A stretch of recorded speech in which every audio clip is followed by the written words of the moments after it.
હું મારા ઘર આગળ પૂર્વ દિશામાં મોં રાખીને ઊભો છું. તો સૌપ્રથમ આપણે પહેલાં ચાર્ટ દ્વારા સમજીએ અહીંયા. બરાબર, આ છે ઉત્તર, આ છે દક્ષિણ, આ છે પૂર્વ અને આ છે પશ્ચિમ. ઓકે, હવે હું મારા ઘર આગળ પૂર્વ દિશામાં મોં રાખીને ઊભો છું. ઇટ મીન્સ કે અહીંયા આપણે સમજી લો કે અહીંથી આપણે સ્ટાર્ટિંગ કરીએ. બરાબર, આ આપણું ઘર છે અને અહીંથી આપણે કઈ દિશામાં ઊભેલા છે? પૂર્વ દિશામાં ઊભેલા છે. હવે હું ડાબી બાજુ વળી 10 મીટર ચાલું છું. એટલે અહીંથી આપણે ડાબી બાજુ આમ ઊભા હોય તો ડાબી બાજુ એટલે આમ થશે, તો આ બાજુ ડાબી બાજુ એટલે કેટલા થશે? 10 મીટર થશે. ત્યારબાદ હું જમણી તરફ વળી 5 મીટર ચાલું છું, આની જમણી તરફ, એટલે આ ડાયરેક્શન થઈ અને આને કેટલા મીટર આવેલા? 5 મીટર ચાલેલા છે. ત્યારબાદ હું વધુ 5 મીટર દક્ષિણ દિશા તરફ ચાલું છું. તો 5 મીટર દક્ષિણ દિશા તરફ એટલે કે નીચેની તરફ 5 મીટર ચાલે છે. બરાબર, હવે પછી પશ્ચિમ દિશામાં 5 મીટર ચાલું છું. પશ્ચિમ એટલે કઈ ડાયરેક્શન થઈ? આ તરફ થઈ. તો આ ડાયરેક્શનમાં 5 મીટર ચાલે. ઇટ મીન્સ કે આ ભાઈ ક્યાં છે? અહીંયા આવી ગયા છે અત્યારે. ઓકે, હવે તમને સવાલ શું પૂછેલો છે? સવાલ તમને એમ પૂછેલો છે, તો હું મારા ઘરની કઈ દિશામાં છું? એનું ઘર કઈ દિશામાં છે? આ દિશામાં છે. બરાબર, હું મારા ઘરથી કઈ દિશામાં ઊભેલ? તો ઘર તો આ બાજુ છે અને પોતે ભાઈ ક્યાં છે? અહીંયા. તો હું મારા ઘરની કઈ દિશામાં છું? તો ઘરની દિશા જોવા જઈએ તો કઈ થશે? પૂર્વ. કઈ દિશા થશે? પૂર્વ. તો આનો આન્સર આવશે પૂર્વ. ક્લિયર? નેક્સ્ટ ક્વેશ્ચન શું પૂછેલું છે અહીંયા? Pant, PAINT. પેન્ટને આપણે કઈ રીતે લખીએ કે? તો કે 7 4 1 2 8. સેમ વસ્તુ એક્સેલ, EXCEL, એને આપણે કઈ રીતે લખી શકીએ? તો કે 9 3 5 9 6.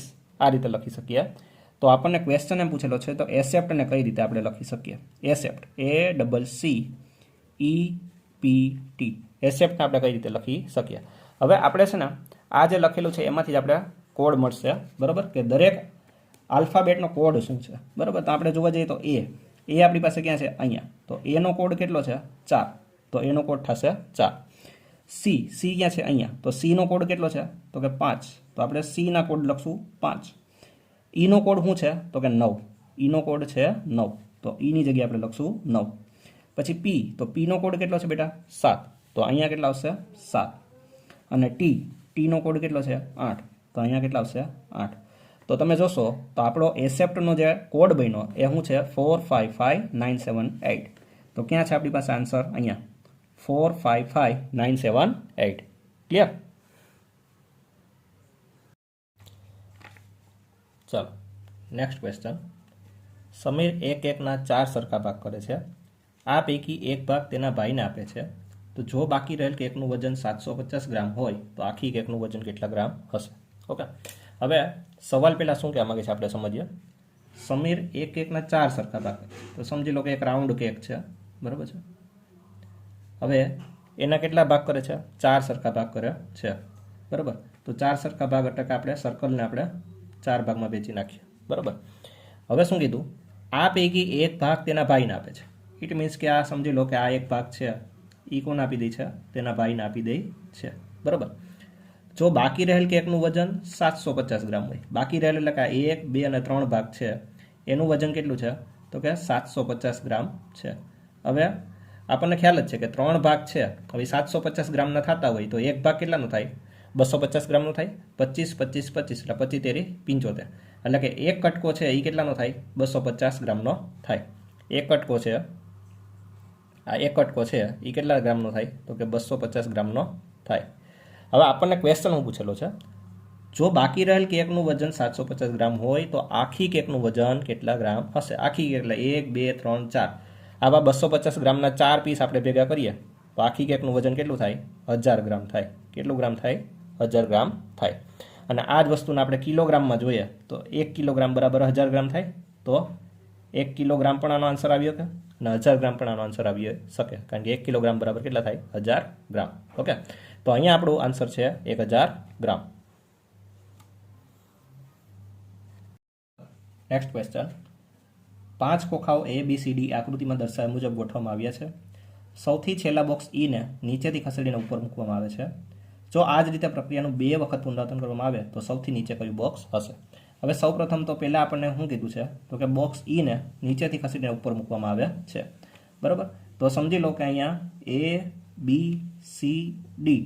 અહીંથી આપણે ઈને ક્યાં મૂકી દેવાનું છે? ઉપર મૂકી દેવાનું છે. એટલે ઈ ક્યાં વહી જશે? અહીંયા ઉપર વહી જશે. બરાબર. હવે શું કીધું? જો આ જ રીતે પ્રક્રિયાનું 2 વખત પુનરાવર્તન કરવામાં આવે, એટલે નીચેથી બોક્સ લઈને ઉપર મૂકવાનું, નીચેથી બોક્સ લઈને ઉપર મૂકવાનું છે. એટલે કે હજી 2 વખત આપણે પ્રોસેસ કરવાની છે. તો પહેલી વખત પ્રોસેસ કરીએ એટલે ડી ક્યાં જશે? ડી ક્યાં જશે? ઉપર જશે. તો કઈ રીતનું થશે? ડી ઈ એ બી સી. બરાબર. સેકન્ડ ટાઈમ હજી આપણે એકવાર પ્રોસેસ કરશું એટલે સી ક્યાં જશે? ઉપર જશે. એટલે કેવું થશે? સી ડી ઈ એ અને બી. બરાબર. તો 2 વખત આપણને પુનરાવર્તન કરવામાં આવ્યું છે. હવે શું કીધું અહીંયા? તો સૌથી નીચે કયું બોક્સ હશે? તો સૌથી નીચે કયું બોક્સ રહેલું છે અત્યારે? બી. બરાબર. તો સેમ કાંઈ નથી, તમને એકવાર ઈને ચડાવવાનો કીધો, પછી એકવાર ડીને, એકવાર સીને. તો હવે કયું બોક્સ રહી ગયું છે? બી. તો આપણો આન્સર આવશે બી.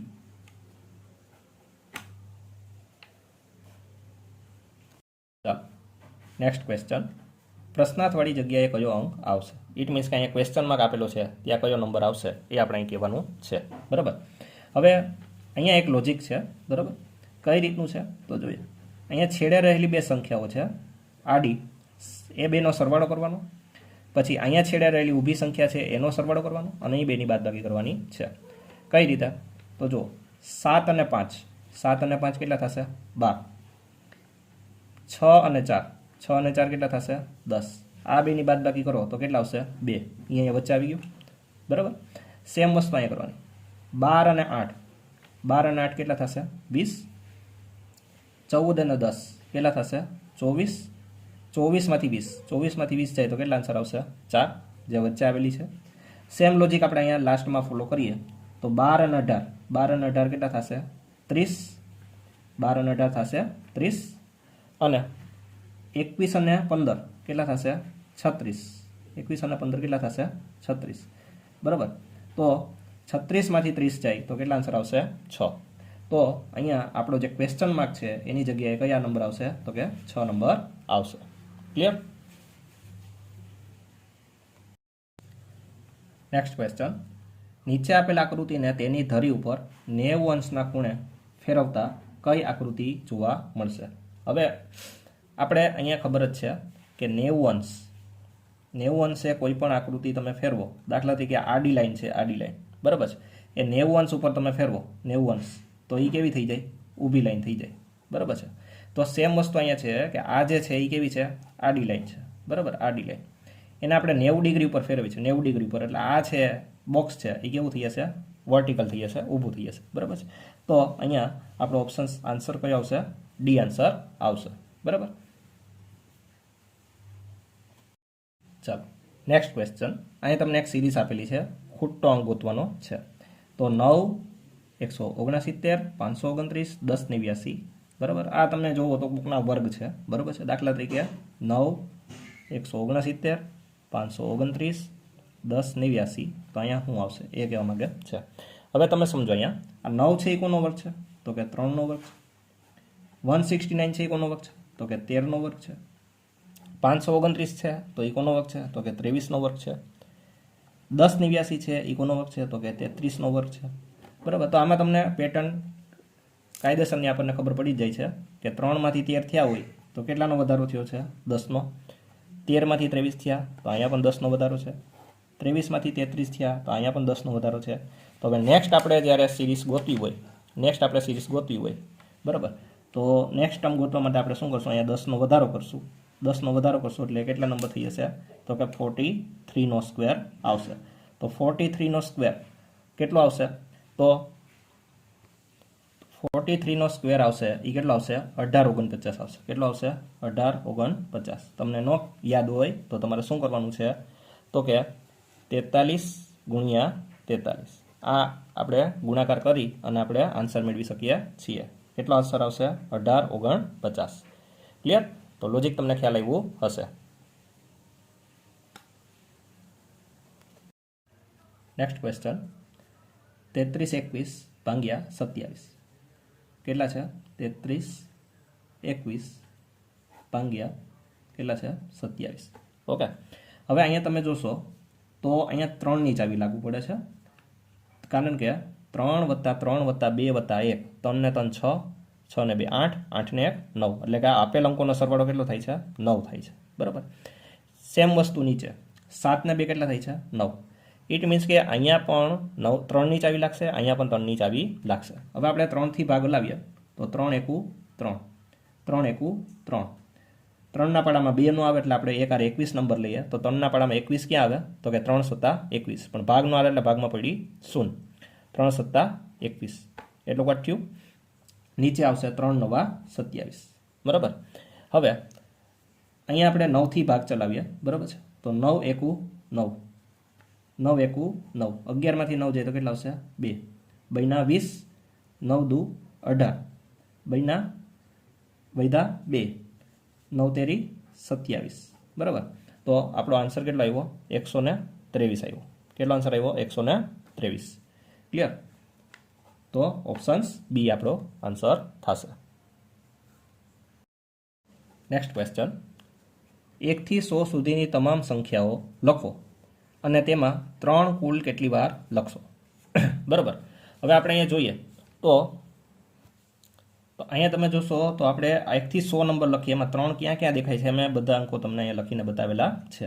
હવે આપણે અહીંયા 3ને કાઉન્ટ કરવાના છે કે 3 કેટલી વાર આવે. તો અહીંયા 1 2 3 4 5 6 7 8 9 10 11 12 13 14 15 16 17 18 19 અને 20. ટોટલ કેટલી વાર આવશે? 20 વાર આવશે. અહીંયા તમારે ખાસ યાદ રાખવાનું છે 33માં 2 વાર લેવાના છે. ક્લિયર? તો ટોટલ કેટલી વાર છે? 20 વાર છે. તો આપણો આન્સર કેટલો આવશે? 20. ક્લિયર? નેક્સ્ટ ક્વેશ્ચન, 51 વિદ્યાર્થીઓના વર્ગમાં હાજરી પત્રકમાં મૈત્રાનું નામ 21મા ક્રમે છે, તો છેલ્લેથી એનો ક્રમ કયો થશે? હવે 51 વિદ્યાર્થી છે. ટોટલ કેટલા વિદ્યાર્થી છે? 51. એટલે આપણે ટોટલ 51 વિદ્યાર્થીની આપણે ક્લાસ છે. ઓકે. હવે એમાં શું કીધું કે હાજરી પત્રકમાં મૈત્રાનું નામ 21મા ક્રમે છે, એટલે કે આગળથી જોઈએ તો મૈત્રા અહીંયા છે, બરાબર. તો આગળથી જોઈએ તો મૈત્રાની આગળ કેટલા છોકરાઓ રહેલા છે? સ્ટુડન્ટ રહેલા છે 20, અને મૈત્રા ખુદ પોતે કેટલામી છે? 21મા ક્રમે રહેલી છે, બરાબર. હવે એને આપણને શું કીધું છે ક્વેશ્ચનમાં કે છેલ્લેથી એનો ક્રમ કયો થાય? ઓકે. તો હવે તમે 51માંથી 21 કાઢી નાખો તો પાછળ કેટલા બેઠેલા હશે? 30 છોકરાઓ બેઠેલા હશે. પાછળ કેટલા બેઠેલા હશે? 30 છોકરાઓ બેઠેલા હશે. હવે છેલ્લેથી આપણે જોઈએ તો છેલ્લેથી આ 30 થઈ ગયા, એટલા છેલ્લેથી એટલા 30 થઈ ગયા, અને ખુદ પોતે 1 એટલે કેટલામાં થશે? 30 + 1, 30 + 1 એટલે પોતાનો નંબર છેલ્લેથી કાઉન્ટ કરવાનો થશે. તો કેટલો થશે? 31 નંબર થશે. ક્લિયર? ચાલો નેક્સ્ટ ક્વેશ્ચન. અહીંયા તમારે ક્વેશ્ચન માર્કની જગ્યાએ શું આવશે, કયો નંબર આવશે એ આપણે જોવાનું છે, બરાબર. હવે અહીંયા તમારે ટ્રાયલ અને એરર મેથડ યુઝ કરવી પડશે. એટલે કે કોઈ પણ એક નંબર સિલેક્ટ કરો, એનું ટ્રી ચાર્ટ બનાવો, બીજો નંબર સિલેક્ટ કરો, એનું ટ્રી ચાર્ટ બનાવો. એ રીતે આપણે ટ્રાયલ અને એરર કરવી પડશે, બરાબર છે. અહીંયા હું તમને 96 નંબર લઈને બતાવું છું, કારણ કે એ જ આપણો આન્સર થશે. તો અહીંયા 96 છે. હવે 96 અહીંયા આપણે રાખીએ, અહીંયા આપણે 96 રાખીએ તો 12થી 96 કેમ બનશે? તો 12 × 5 = 60, 12 × 7 = 84, 12 × 8 = 96. તો અહીંયા કેટલા આવશે? 12 × 8 = 96, બરાબર. તો અહીંયા 12 છે અને અહીંયા કેટલા થવા જોઈએ? 8 આવવા જોઈએ. હવે અહીંયા 2x છે, 2x એટલે xની જગ્યાએ કેટલા હોવા જોઈએ? xની જગ્યાએ કેટલા હોવા જોઈએ? 4 હોવા જોઈએ. તો 2x થઈ શકે, બરાબર છે. હવે 12 × 8 = 96 થયા. પછી આગળ જઈને 12 નંબર છે, 12 છે આગળ જઈને ટૂટ્યા, બરાબર છે. તો એનો બ્રેક કર્યા તો એને કઈ રીતે લખાય? અહીંયા 3 સાથે કેટલા લખીએ તો 12 થાય? તો કે 3 સાથે 4 લખવા પડે, બરાબર. તો અહીંયા પણ એક્સની વેલ્યુ કેટલી આવી ગઈ? 4 આવી ગઈ. ઇટ મીન્સ કે એક્સની વેલ્યુ ફિક્સ થઈ ગઈ. અહીંયા પણ 4 આવી અને અહીંયા પણ 4 આવી. એ તો સેમ જ રહેવી જોઈએ, બરાબર છે. તો અહીંયા આપણે ક્વેશ્ચન માર્કની જગ્યાએ કેટલા આવશે એ આપણે અહીં કહેવાનું છે. તો ક્વેશ્ચન માર્કની જગ્યાએ કેટલા આવશે? 96 આવશે, બરાબર. તમે બીજો નંબર લઈને પણ ટ્રાય કરી શકો છો. નેક્સ્ટ ક્વેશ્ચન, 3/7 બરાબર 27 કેટલા છે? a, બરાબર. તો આપણે અહીંયા ખાલી રાખીએ. પછી અહીંયા b છે, ત્યાં પણ આપણે ખાલી રાખીએ. અને નીચે કેટલા આપેલા છે? 105, બરાબર. હવે અહીંયા આપણે કઈ રીતનું લોજિક લગાવવાનું છે તો તમે જોઈ શકો અહીંયા કે 3માંથી 27 કેમ બન્યા છે? 3માંથી 27 કેમ બન્યા છે? તો કે 3 × 9 કર્યા છે, બરાબર. તો 3 ગુણ્યા 9, 3 નવા 27. જે ઉપર ગુણાકારમાં થઈએ કે એ જ વસ્તુ આપણે નીચે પણ કરવાની છે, સેમ પેટર્ન ફોલો કરવાની છે. તો અહીંયા પણ આવશે ગુણ્યા 9. તો 7 નવા કેટલા થાય? 63. તો 63. બરાબર. પછી સેકન્ડ જોવાનું કે 7માંથી આ 105 કઈ રીતે બન્યા છે? 7માંથી 105 કઈ રીતે બન્યા છે? તો આપણને ખબર જ છે કે 15 + 105 થાય. બરાબર. નીચે જે લોજિક ફોલો કર્યું છે એ જ લોજિક આપણે ઉપરની સંખ્યા માટે પણ ફોલો કરવાનું છે. એટલે 3ને આપણે ગુણા કરવાના છે કે યારે? તો કે ગુણ્યા 15 સાથે. તો 15 તેરી કેટલા થશે? 45. બરાબર.